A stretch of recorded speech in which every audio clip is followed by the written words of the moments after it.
Good morning. Welcome to the Read Aloud for May 6th. I didn't practice or tune my guitar, so let's see what happens. Oh, sounds pretty good.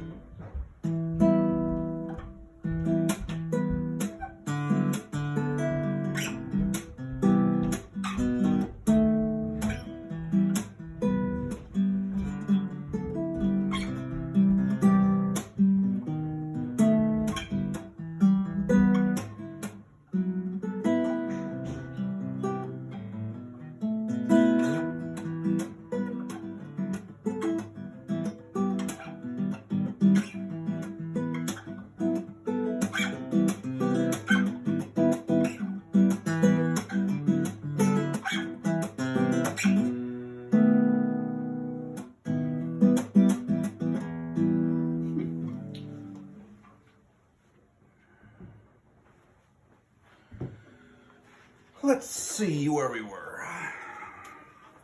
All right. Classrooms will be swarming with mice, shouted the Grand High Witch. Chaos and pandemonium will be reigning in every school in England. Teachers will be hopping up and down. Women teachers will be standing on desks, holding up skirts, yelling, "Help, help, help!" They will, cried the audience. And what, shouted the Grand High Witch, is happening next in every school? Tell us, they cried, tell us, O brainy one. The Grand High Witch stretched her stringy neck forward and grinned at the audience, showing 2 rows of pointed teeth, slightly blue. She raised her voice louder than ever and shouted, "Mousetraps is coming out." "Mousetraps," cried the witches. "And cheese," shouted the Grand High Witch. Teachers is all rushing and running out and getting mousetraps and baiting them with cheese and putting them down all over the school.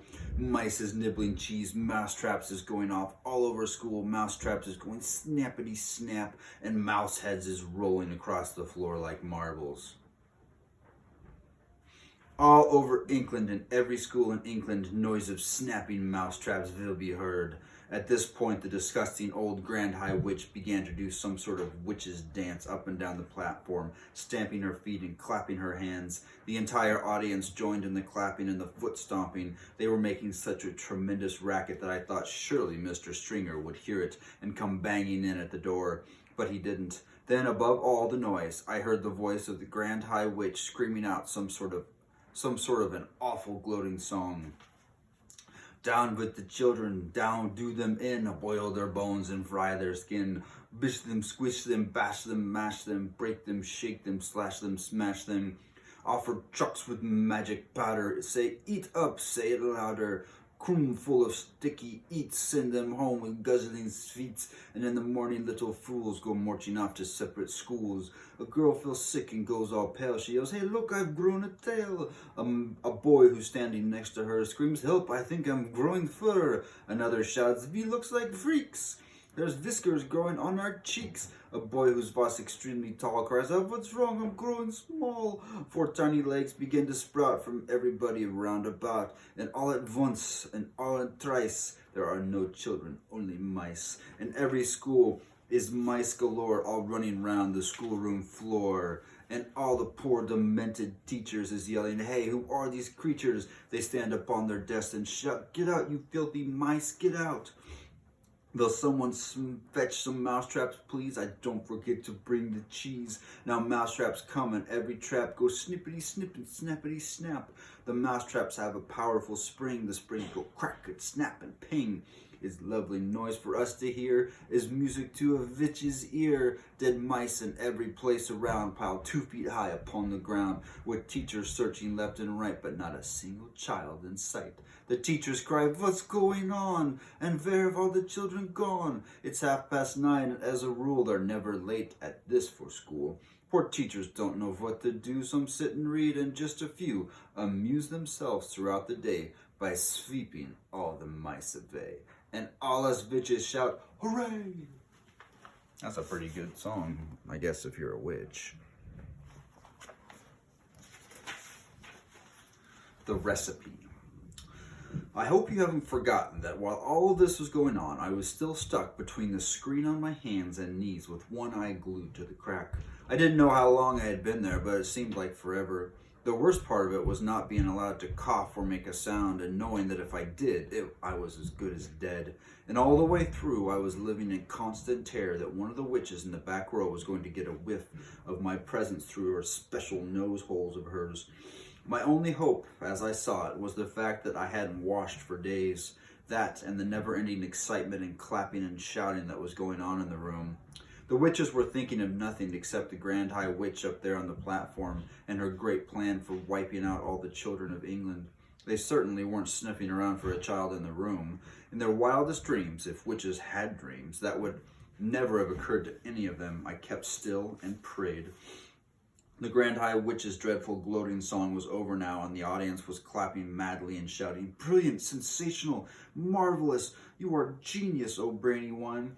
It is a thrilling invitation, this delayed action mouse maker. It is a winner. And the beauty of it is that the teachers will be the ones who bump off the stinky little children. It won't be us doing it. We shall never be caught. Witches are never caught, snapped the Grand High Witch. Attention now. I want everybody's attention, for I'm about to be telling you what must be done to prepare 86 delayed action mouse maker. Suddenly there came a great gasp from the audience. This was followed by a hubbub of shrieking and yelling, and I saw many of the witches leaping to their feet and pointing at the platform and crying out, "Mice, mice, mice! She's done it to show us. The brainy one has turned 2 children into mice, and there they are." I looked toward the platform. The mice were there all right, 2 of them running around near the Grand High Witch's skirts. But these were not field mice, or house mice, or wood mice, or harvest mice. They were white mice. I recognized them immediately as being my own little William and Mary. "Mice," shouted the audience. "Our leader has made mice to appear out of nowhere. Get the mousetraps, fetch the cheese."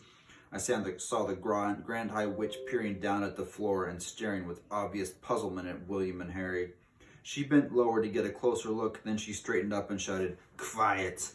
The audience became silent and sat down.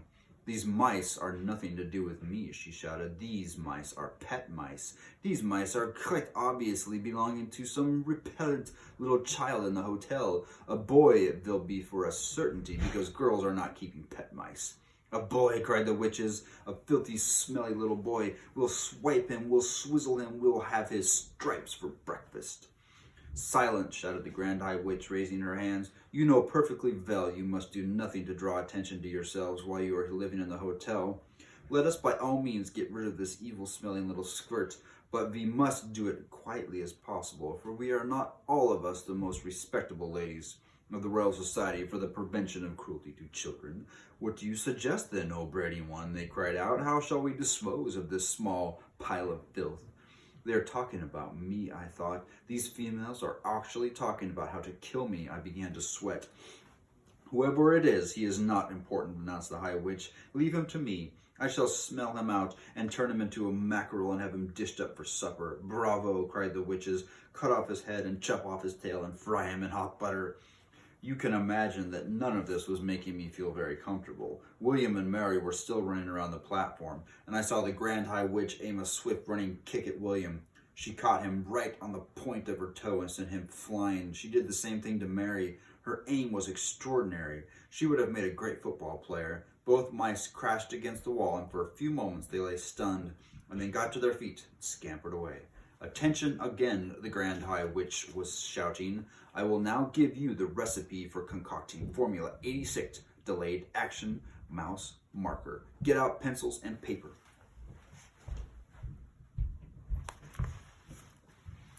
Handbags were opened all over the room and notebooks were fished out. "Give us the recipe, O brainy one," cried the audience impatiently. "Tell us the secret." "First," said the Grand High Witch, "I had to find something that could cause the children to become very small quickly." "And what was that?" cried the audience.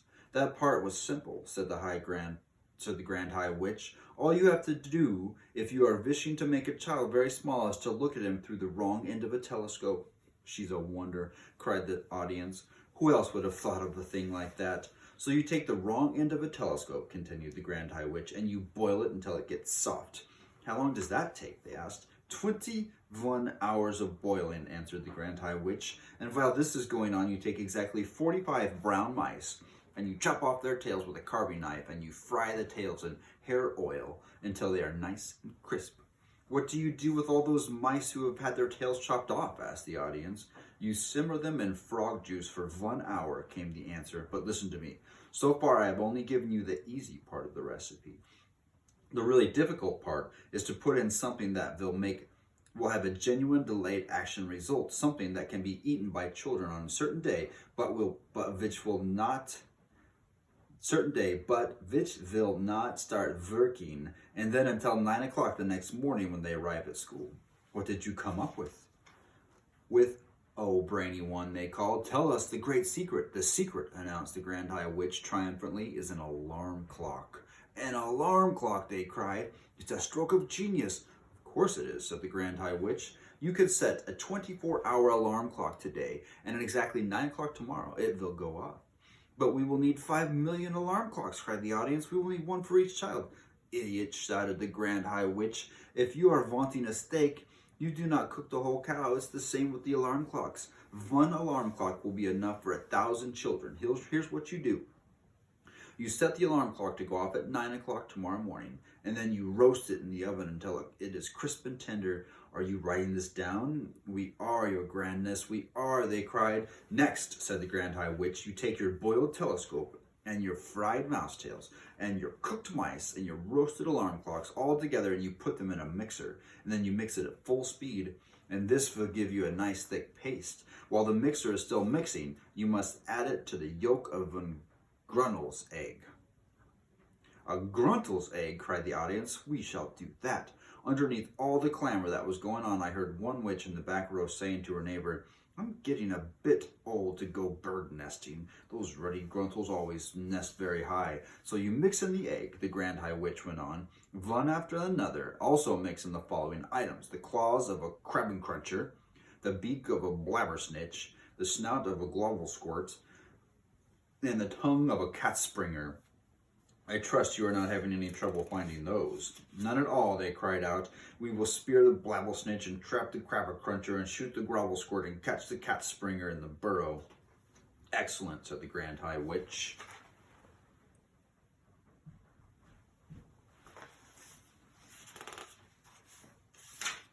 When you have mixed everything together in the mixer, you will have the most marvelous looking green liquid.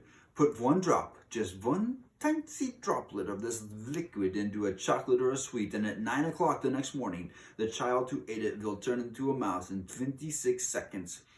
But one word of warning, never increase the dose. Never put more than one drop in each or sweet chocolate, and never give more than one sweet or chocolate to each child. An overdose of delayed action mouse maker will mess up the timing of the alarm clock and cause the child to turn into a mouse too early. A large overdose might even have an instant effect, and you wouldn't want that, would you? You wouldn't want the children turning into mice right there in the sweet shop. That would give this game away. So be very careful. Do not overdose. We'll read more tomorrow.